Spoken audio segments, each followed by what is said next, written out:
السلام علیکم، welcome to Yasmin audios novel channel. ہم آپ کو اپنے چینل میں خوش آمدید کہتے ہیں۔ آج جو ناول ہم آپ کے لیے لے کر آئے ہیں اس کا نام ہے ہاں سیکھا میں نے جینا۔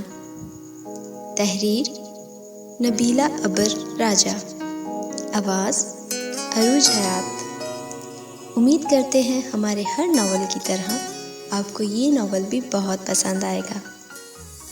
ہمارے ناول کو لائک، شیئر اور چینل کو سبسکرائب کرنا مت بھولیے گا۔ شکریہ۔ میں نے سب کچھ کاروبار میں انویسٹ کر دیا ہے، ابھی بھی مزید پیسوں کی ضرورت ہے۔ سمجھ میں نہیں آ رہا کیا کروں۔ افرا کا لہجہ اتنا مہربان تھا کہ وہ نہ چاہتے ہوئے بھی اسے بتانے لگا۔ وہ الماری کی طرف گئی۔ کھڑ پچڑ کی آوازیں آ رہی تھی۔ عاشر دونوں ہاتھ سر کے نیچے رکھے لیٹا تھا۔ پتہ نہیں وہ کیا کر رہی تھی۔ عاشر نے اٹھ کر نہیں دیکھا۔ کچھ دیر بعد وہ اس کے پاس آئی، ہاتھوں میں پوٹلی دبی تھی۔ یہ لیں، ہو سکتا ہے اس سے آپ کا کام چل جائے۔ افرا نے پوٹلی میں بندھے سونے کے زیورات اس کی طرف بڑھائے۔ وہ سمجھ چکا تھا پر اس نے ہاتھ آگے نہیں کیے۔ میرے بینک اکاؤنٹ میں بھی کچھ پیسے پڑے ہیں، حق حلال کی کمائی ہے، 2 لاکھ سے اوپر ہی ہوں گے۔ واہ، تم تو بہت امیر ہو۔ عاشر کا انداز وہی تھا۔ ہاں الحمدللہ، میں بہت سے اچھے حال میں ہوں اور امیر ترین ہوں۔ افرا کے لہجے میں شکر گزاری کا جذبہ نمایاں تھا۔ تم یہ زیور مجھے کیوں دے رہی ہو؟ کیونکہ میں نے سنا ہے سونا عورت کو بہت عزیز ہوتا ہے۔ عاشر کسی کھوج میں تھا۔ آپ کو ضرورت ہے نا پیسوں کی، اس لیے دے رہی ہوں، بعد میں اور بنوا دیجیے گا۔ لیکن زیور کے ساتھ عورت کی وابستگی ضرب المثل ہے، وہ اصرار کر رہا تھا۔ مجھے آپ سے زیادہ کچھ بھی عزیز نہیں ہے۔ افرا کا جواب واضح تھا۔ عجیب سی خوشی عاشر کے رگ و روح میں دوڑنے لگی تھی۔ وہ اس جذبے کو نام دینے سے قاصر تھا۔ اللہ نے چاہا تو کوئی نہ کوئی سبب بنا دے گا۔ تم اپنا زیور سنبھالو۔ ویسے میں تمہاری آفر کی قدر کرتا ہوں، عاشر مسکرا کر بولا۔ افرا مایوسی سے سب زیور دوبارہ ڈبوں میں رکھ رہی تھی، کیونکہ اسے اچھی طرح علم تھا عاشر کا انکار اقرار میں نہیں بدلے گا۔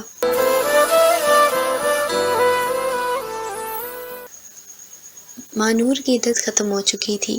وہ رافعہ کے ساتھ ان کے گھر آئی ہوئی تھی۔ عاشر آفس میں تھا۔ عالیہ نے فون کر کے اسے بھی بلوا لیا تھا۔ افرا کچن میں مہمانوں کی خاطر مدارت کا انتظام کر رہی تھی۔ ظہر کی نماز پڑھ کر اس نے کھانے کی ٹیبل سجائی اور سب کو بلایا۔ عاشر کے ساتھ رکھی کرسی پہ مانور بیٹھی تھی، جبکہ افرا خود عالیہ کے ساتھ بیٹھی تھی۔ افرا ڈش اٹھا کر سب کی پلیٹ میں کچھ نہ کچھ ڈال رہی تھی۔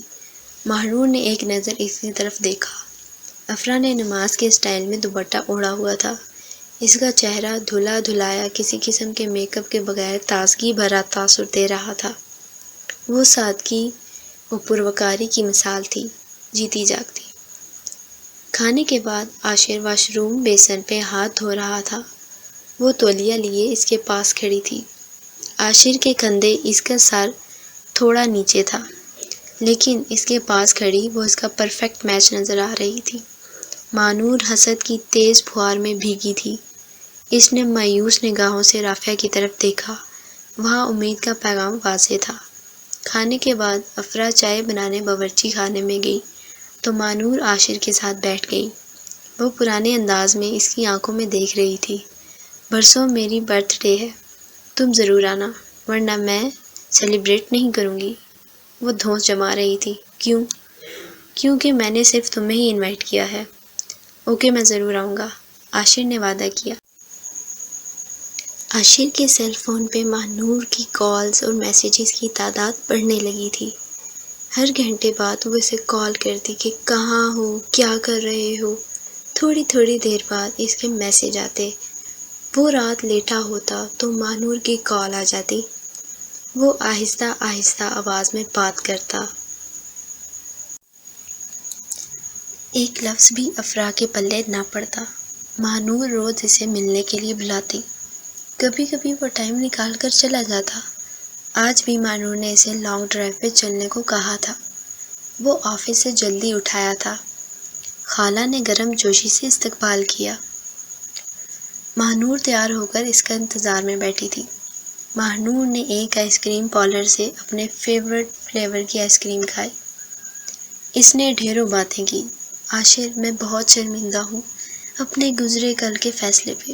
میں اپنے غلط فیصلے کی تلافی کرنا چاہتی ہوں۔ تم کیسے تلافی کرو گی؟ عاشر کے اندازے میں دلچسپی تھی۔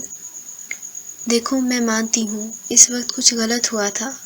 امی ابو کی وجہ سے میں پریشان ہو گئی تھی، کیونکہ ہر والدین کی طرح ان کی خواہش تھی کہ میری شادی اچھے کھاتے پیتے گھر کے لڑکے کے ساتھ ہو، اس لیے انہوں نے منگنی توڑ دی تھی۔ میں کیا کرتی؟ ان کے کہے کا مان رکھنا ضروری تھا، ورنہ میرے دل میں تم ہی تھے۔ مجھے آج بھی وہ سب باتیں یاد ہیں۔ مجھے سب پتہ ہے، تمہارے دل کی خبر ہے۔ آج بھی یہاں میں ہی ہوں۔ ڈرائیو کرتے عاشر کے سینے پہ ماہنور نے انگلیاں رکھی تھی۔ عاشر نے نہ انکار کیا نہ اقرار۔ اس کی ساری توجہ ڈرائیونگ کی طرف تھی۔ ماہنور پرانی یادیں دہرا رہی تھی۔ ان کا گھنٹوں ایک دوسرے کے ساتھ بحث کرنا، ماہنور بہن کے گھر چکر لگانا، بھاگ بھاگ کر امی کی مدد کرنا، اسے سب یاد تھا، سوائے اس کے کہ عاشر کے ارمانوں کا خون کیسے ہوا تھا، اس کے خواب کیسے ٹوٹے تھے، وہ ٹوٹ کر پھر کیسے جڑا تھا، اسے سنبھالنے والا ہاتھ کس کے تھے۔ ماہنور بالکل بے خبر تھی۔ ماہنور، کیا کہتا ہے عاشر؟ رافعہ نے بےتابی سے پوچھا۔ امی، ابھی تک تو اس نے کچھ بھی نہیں کہا ہے۔ اس کا رویہ کیسا ہے تمہارے ساتھ؟ امی، رویہ تو بہت اچھا ہے عاشر کا، لیکن ہم نے اچھا نہیں کیا اس کے ساتھ۔ کتنی جلدی نہ منگنی توڑنے میں۔ آج عاشر کے پاس سب کچھ ہے۔ ماہنور کو پچھتاوے نے مار ڈالا تھا۔ میں عالیہ سے بات کروں گی۔ تمہاری خالہ بہت پیار کرتی ہے تم سے۔ تمہارے ساتھ قسمت نے عجیب کھیل کھیلا ہے۔ ہمیں اپنی غلطی کا احساس ہو گیا ہے۔ میں امین بھائی سے بھی معافی مانگ لوں گی۔ پرانے رشتے پھر سے جڑنے کی امید رکھی جا سکتی ہے۔ مرد دو شادیاں بھی تو کرتے ہیں۔ رافعہ کا انداز بہت خود غرضانہ اور سنگ دلانہ تھا۔ سچ امی، ایسا ممکن ہے؟ ماہنور نے ان کے ہاتھ پکڑ لیے تھے۔ ہاں، عورت کے آنسو اور میٹھے بول میں بہت بڑی طاقت ہوتی ہے۔ تم اپنا ہنر اور طاقت عاشر پہ آزماؤ، افرا کی طرف سے وہ خود ہی بیزار ہو جائے گا، رافعہ سے سمجھا رہی تھی۔ رافعہ دوپہر کھانے کے بعد سے عالیہ کے ساتھ کمرہ بند کر کے بیٹھی تھی۔ افرا بھی کمر سیدھی کرنے لیٹ گئی۔ سو کر اٹھی تو دھوپ ڈھل رہی تھی۔ اس نے کچن میں آ کر چائے کا پانی چولہے پر رکھا اور خود عالیہ کو اٹھانے ان کے کمرے کی طرف آئی۔ ان کے کمرے کا دروازہ ہلکا سا نیم دبا ہوا تھا۔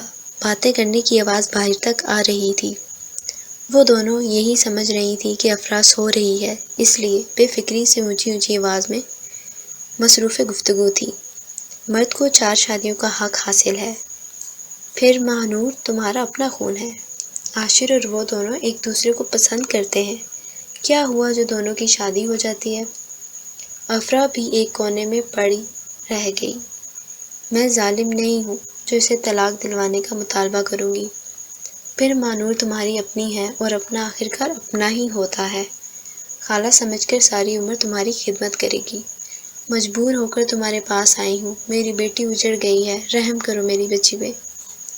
رافعہ کی آواز درد بھری آنسوؤں میں ڈوبی ہوئی تھی۔ جواب میں عالیہ نے کیا کہا، افرا کو سنائی نہیں دیا۔ اس کے کان سائیں سائیں کر رہے تھے۔ اسے زور کا چکر آیا تھا۔ کھڑکی کے پٹ کو تھام نہ لیتی تو یقیناً گر جاتی۔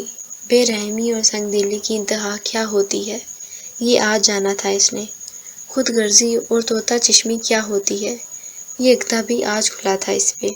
اور دل کی نازک رگیں کیسے ٹوٹتی ہیں، یہ حقیقت بھی آج اشکار ہوئی تھی اس پہ۔ وہ ڈولتے لڑکھڑاتے قدموں سے واپس باورچی خانے میں آئی، جہاں چولہے پہ چائے کا پانی کھول کھول کر سیاہ ہو رہا تھا۔ پانی کافی حد تک سوکھ گیا تھا۔ اس نے پتیلی اٹھا کر سنک کے نیچے رکھی اور نئی پتیلی میں پھر سے چائے کا پانی رکھا۔ آنکھوں پہ لگاتار ٹھنڈے پانی کے چھینٹے مارے تو سرخی کچھ کم ہوئی اور وہ اس قابل ہوئی کہ چائے کی ٹرے اندر لے جا سکے۔ ان دونوں کو چائے دے کر وہ لان میں بیٹھ گئی تھی۔ آج بہت دنوں بعد ابا پھر اسے یاد آ رہے تھے۔ رات عاشر گھر آیا تو وہ بیڈ روم بند کر کے لیٹی ہوئی تھی۔ عالیہ نے اسے بتا دیا تھا کہ افرا کی طبیعت خراب ہے۔ وہ فوراً اس کے پاس آیا۔ کیا ہوا ہے تمہیں؟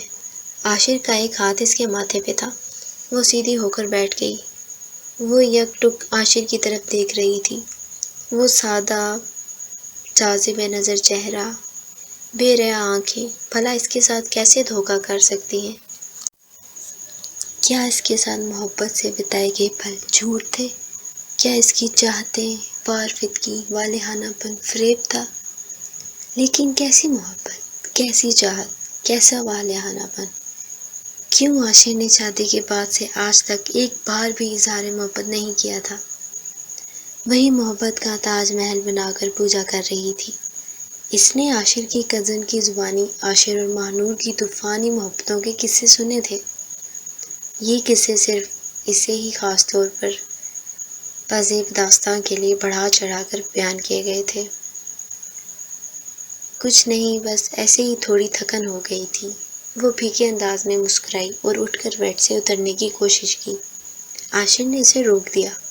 تم ریسٹ کرو، باہر جانے کی ضرورت نہیں ہے، امی کھانا گرم کر رہی ہیں۔ وہ جان گیا تھا کہ وہ کیوں باہر جانا چاہ رہی ہے۔ افرا فرما بردار بچے کی طرح چادر تان کے لیٹ گئی۔ عاشر اس کی چادر میں چھپے ہلتے وجود کو دیکھ رہا تھا۔ وہ رو رہی تھی۔ کچھ دن سے اس کی یہی حالت تھی۔ اس کی آنکھیں روئی روئی نظر آتی اور وہ اسے کھوئے کھوئے انداز میں دیکھتی، جیسے آخری بار دیکھ رہی ہو۔ عاشر پہلے ہی بے حد الجھا ہوا تھا۔ کھانا کھانے کے دوران امی نے اسے رافعہ خالہ کی آمد کے سبب کے بارے میں کھل کر بتایا۔ مانور ان کے گھر رہنے کے لیے آ رہی تھی۔ عالیہ بہت خوش تھی۔ افرا نے اپنے بیڈ روم کے برابر والا کمرہ صاف کر کے تیار کر دیا تھا۔ عالیہ نے مختلف اشیاء کی لسٹ امین صاحب کو بنا دی تھی۔ نئے سرے سے گوشت سبزی سے فریج بھر گیا تھا۔ مختلف اقسام کے اچار، چٹنیاں، مربے، پاستا، میکرونی، کولڈ ڈرنک منگوا کر انہوں نے رکھ دی تھی۔ عالیہ نے کچے قیمے کے کباب خود اپنے ہاتھ سے بنا کر فریز کیے تھے، کیونکہ مانور کو پسند تھے۔ افرا خاموشی سے سب دیکھ رہی تھی۔ عالیہ آنٹی نے آج تک اس کے ساتھ ساتھ بہو والا روایتی رویہ نہیں اپنایا تھا۔ ہمیشہ شفقت سے پیش آتی، لیکن ابھی اسے لگ رہا تھا اسے معاملے میں وہ اس کے ساتھ امتیازی سلوک کر رہی ہیں۔ مہنور کو خصوصی پروٹوکول دیا جا رہا تھا۔ امین صاحب مرد تھے، اکثر گھر سے باہر رہتے تھے، اس لیے ان معاملات سے قریب قریب لا تعلق تھے۔ لیکن عاشر تو بے خبر نہیں تھا کہ خالہ پھر سے کیوں مہمان ہو رہی ہیں۔ وہی مہنور کیوں پرانے دانے کی طرح اس کے گرد چکر لگانے لگی ہے۔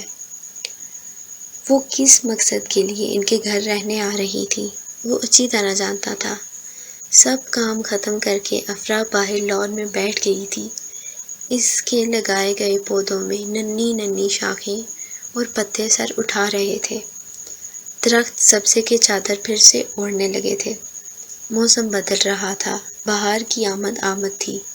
آسمان پہ بادلوں کے جھنڈ مسلسل 3 دن سے جمع ہو رہے تھے، پر برس نہیں رہے تھے۔ بادلوں اور دھوپ کی آنکھ مچولی سے اس کا دل گھبرانے لگا تھا۔ حالانکہ ابر آلود موسم چھم چھم برستی گھٹا اس کی کمزوری تھی، اب یہی موسم اسے وحشت پہ اکسانے لگا تھا۔ ڈرائیور اس کا بیگ اور چھوٹا سا سوٹ کیس گاڑی میں رکھ چکا تھا۔ رافعہ نے کامیابی کے احساس سے چمکتی آنکھوں سمیت اسے خدا حافظ کہا تھا۔ مہنور اپنی خالہ کے گھر رہنے جا رہی تھی۔ اسے عالیہ خالہ سے شروع سے ہی محبت تھی۔ وہ ایک کماؤ پوت بیٹے کی ماں تھی۔ عاشر ذاتی گھر کا مالک تھا۔ اب تو اس کا معاشرے میں ایک مقام تھا اور وہ مانور کے معیار کے عین مطابق بھی ہو چکا تھا، تو دل میں سوئی محبت یا غرض ایک بار پھر انگڑائی لے کر بیدار ہو چکی تھی۔ اس نے رات ہی عاشر کو فون پہ بے حجابانہ کھل کر کہا تھا، میں تم سے جواب لینے آ رہی ہوں۔ عدت کے بعد سے وہ عاشر کے ساتھ گھوم پھر رہی تھی۔ تقریباً ہر تیسرے دن خالہ اسے فون کر کے اپنی طرف بلاتی اور کھانا کھائے بغیر جانے نہ دیتی۔ خون کی محبت نے اب کہیں جا کر جوش مارا تھا جب عاشر اپنا کاروبار شروع کر چکا تھا۔ اب وہ ان کی بیٹی ماہنور کو زندگی کی تمام سہولیات دے سکتا تھا۔ اب وہ پہلے والا بے روزگار کنگلا استاد جاوید کی ورکشاپ پہ معمولی معاوضہ لینے والا عاشر نہیں تھا۔ وہ اپنی ذاتی کمائی سے گھر بنا چکا تھا، کاروبار کر رہا تھا، اس کے پاس گاڑی تھی اور بیوی بھی تھی، لیکن بیوی کا کیا تھا؟ ایک بار ماہنور کے ساتھ اس کی شادی ہو جاتی تو ماہنور نے خود ہی افرا کا پتہ صاف کر دینا تھا۔ مسکین سی مرجان سی تو لڑکی تھی جسے سوائے نماز پڑھنے اور گھر کے کاموں کے کچھ آتا ہی نہیں تھا۔ ان کی ماہنور جیسا ناز نخرا اس میں کہاں تھا؟ ماہنور بڑے آرام سے افرا کو چاروں کھانے چت کر سکتی تھی۔ رافعہ کو اپنی اور اپنی بیٹی کی کامیابی کا پورا یقین تھا۔ ماہنور ہاتھ ہلاتی گاڑی میں بیٹھ گئی۔ آسمان پہ گھٹائیں برسنے کی تیاری میں تھیں۔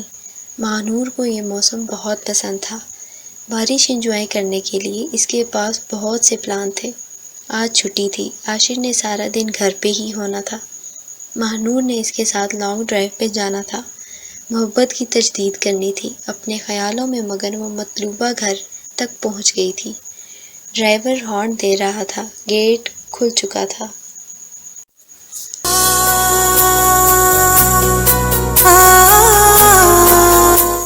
سلسلہ نہ ختم کرو، یہ ناتا توڑ کے دیکھو، نظر پھر کچھ نہ آئے گا، محبت چھوڑ کے دیکھو۔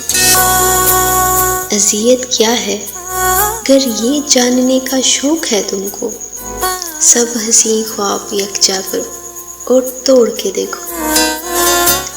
اندیشے وسوسے اور وحشتیں بن جائیں گی اس میں، جو اس نے توڑا تھا تعلق اسے تم جوڑ کے دیکھو۔ اگر چننا ہو اس کے غم مگر کیسے نہ سمجھے تو، کتاب زیست میں ورق محبت موڑ کے دیکھو۔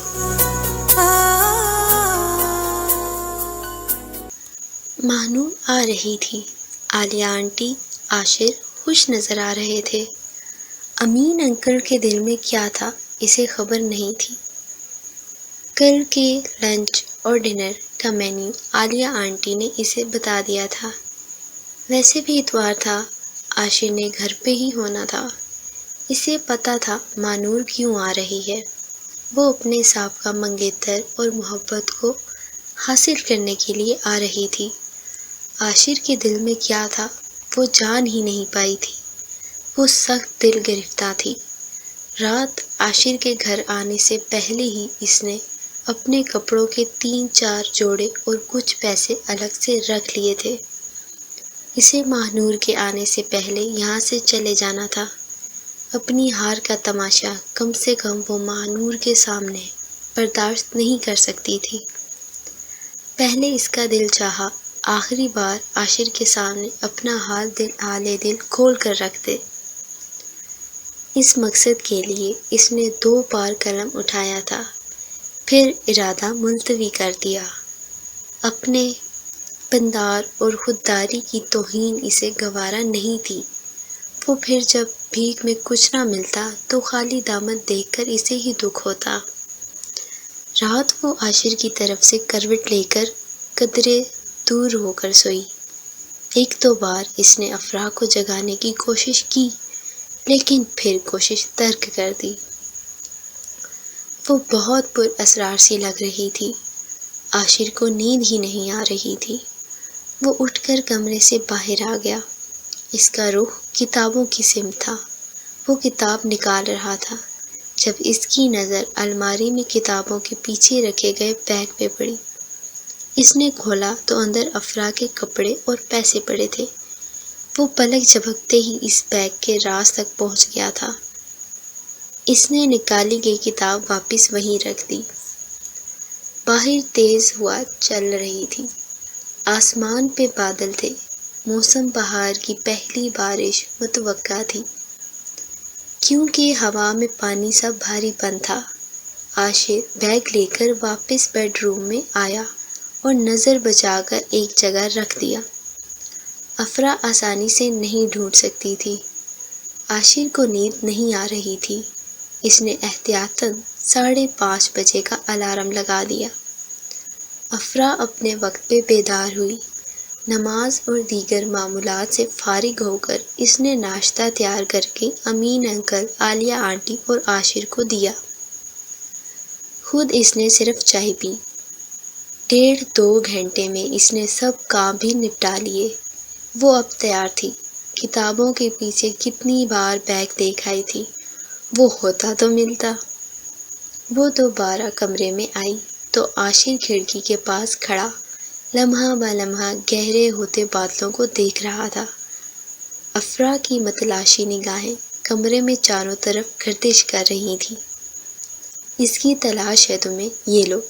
عاشر نے اچانک پلٹ کر بیگ اس کے سامنے کیا تو وہ ہکا بھکا ہو کر خوفزدہ نگاہوں سے اسے تکنے لگی۔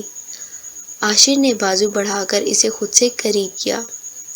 تم مجھے جینا سکھا کر اب اکیلا چھوڑ کر کس کے آسرے پہ جا رہی ہو؟ تمہارے بغیر میں پاگل ہو جاؤں گا، کہیں کا نہیں رہوں گا۔ میں سچ کہہ رہا ہوں، اعتبار کر لو میرا۔ عاشر کے لفظ میں سچائی تھی۔ آپ تو مانور سے محبت کرتے ہیں۔ وہ پھر سے ٹوٹے رابطے بحال کرنے آ رہی ہے۔ اس وقت وہ عاشر کو رعایت دینے کے موڈ میں نہیں تھی۔ میں نے اس سے کبھی محبت کی ہی نہیں۔ ایک عمر دھوکے میں گزاری، یہی سمجھتا تھا کہ اس سے محبت کرتا ہوں، لیکن ماہنور کی خود غرضی نے بہت جلد مجھے اس خوش فہمی کے خمار سے نکال دیا۔ میرا ضمیر خود غرضی، مادیت پرستی کی مٹی سے نہیں گوندا گیا ہے۔ میں ایک عام سا محبت کرنے والا بے لوث انسان ہوں۔ محبت کیا ہوتی ہے، کیسے ہوتی ہے، میں نے اس لڑکی سے سیکھا جو میری پریشانی تک برداشت نہیں کر سکتی اور اپنے زیورات تک میرے سپرد کر دیتی ہے۔ اپنی محنت کی کمائی کے 2 لاکھ روپے تک بخوشی مجھے دینے کے لیے تیار ہو جاتی ہے۔ وہ لڑکی محتاجوں، غریبوں، ضرورت مندوں کے ساتھ اپنے قرض ایمانداری سے چکاتی پھرتی ہے۔ میں اس معصوم سادہ دل بے لوث لڑکی سے محبت کرتا ہوں، جس کے دل میں نیکی کے چھوٹے چھوٹے دیے روشن ہیں۔ روتی دھوتی افرا کو عاشر نے ننھے بچے کی مانند سینے سے لگا لیا تھا۔ اور وہ جو مانور ہمارے گھر آ رہی ہے، رافع آنٹی نے جو باتیں کی تھی عالیہ آنٹی سے، وہ روتے ہوئے پوچھ رہی تھی۔ وہ دونوں بہنیں ہیں، امی نے انہیں جواب دے دیا ہے۔ ابو کو بھی یہ سب پسند نہیں ہے۔ باقی رہ گئی ماہنور تو وہ غلط فہمی کا شکار ہے۔ ابھی اس کی خوش فہمی دور ہونے والی ہے۔ تم فوراً تیار ہو جاؤ، ہم پورے 1 ہفتے کے لیے آؤٹ آف سٹی جا رہے ہیں، ہنی مون منانے، وہ بھی بائی روڈ۔ اب دیر مت کرنا۔ آنٹی کو پتہ ہے؟ ہاں بابا، امی کو میں نے رات کو ہی بتا دیا تھا۔ تم فوراً امی سے مل کر تیار ہو کر گاڑی میں بیٹھو۔ عاشر نے اسے خود سے الگ کر کے چین اٹھائی۔ ماہنور کا میسج آیا تھا اس کے فون پہ۔ وہ تھوڑی دیر میں پہنچ رہی تھی۔ عاشر اور افرا گاڑی میں بیٹھ رہے تھے جب باہر گیٹ پہ گاڑی کا ہارن بجا۔ عاشر نے ہی اٹھ کر گیٹ کھولا، کیونکہ اسے اپنی گاڑی بھی تو لے جانی تھی۔ ماہنور حیرانی سے دونوں کو دیکھ رہی تھی۔ اس نے گاڑی باہر گیٹ پہ ہی چھوڑ دی تھی۔ افرا تیار ہو کر عاشر کے پاس کھڑی تھی۔ صاف لگ رہا تھا وہ کہیں جا رہے ہیں۔ تم کہاں جا رہے ہو؟ ماہنور کی زبان پوچھتے ہوئے لڑکھڑائی تھی۔ میں نہیں، ہم جا رہے ہیں ہنی مون کے لیے، بائی روڈ، اسلام آباد سے مری اور پھر وہاں سے دیگر جگہوں پہ، کیونکہ میری بیوی کو بائی روڈ سفر کرنا پسند ہے۔ عاشر نے پاس کھڑی افرا کے کندھے پہ اپنا بازو پھیلایا تھا۔ وہ جھم سی گئی تھی، پر عاشر کے چہرے پہ محبت کے رنگ بکھرے تھے۔ تم جاؤ اندر، امی تمہارا انتظار کر رہی ہیں۔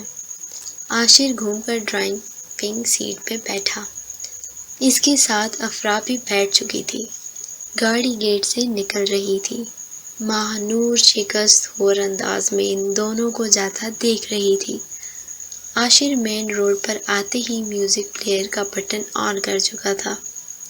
موسم خطرناک حد تک حسین ہو رہا تھا۔